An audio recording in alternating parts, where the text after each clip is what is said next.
It's a good thing for the state. We should do it. We should do it, first of all, so that we incarcerate people in a smarter way. Worst and most dangerous criminals in the darkest holes are the most secure places we have.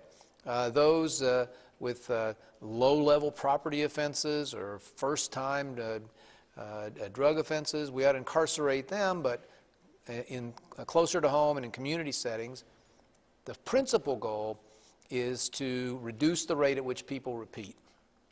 A secondary goal is to save money in the long term, and we would. Well, what do you think the chances are of it passing? I mean, you're never going to have a better chance than you do probably this year with both houses being Republican, a Republican governor. Well, I'm optimistic. Again, it really broke down because a few, not all prosecutors, but a few prosecutors held out for something different. We've tried to visit with them. We're looking for ways to accommodate their concerns.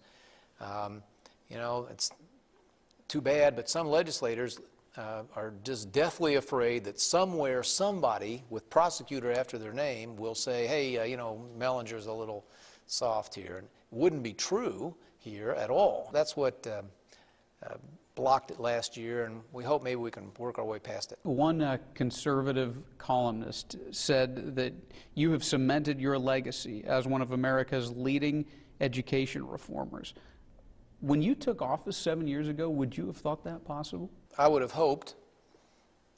These things that we just achieved this year, there was some progress in previous years, but this was the big one, were things I'd always hoped for. I'd always hoped that we would start paying the best teachers more, rewarding teachers for how well they did, not simply how long they'd been there. So unfair the way we've been doing it.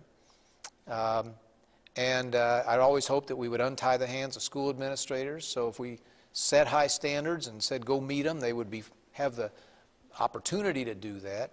And I always hoped that we would make it possible for people of low income or moderate income to have the same choice that their wealthier neighbors have. If they thought that a different public school, or if they thought that a non-government school was best for their child, that they'd have the opportunity to make that choice, even though they are of modest means. What more would you like to see done on education reform, and will any of that be pursued this year? We passed a bill that will enable parents in a given school by petition to seek to move to charter status. But it doesn't have nearly enough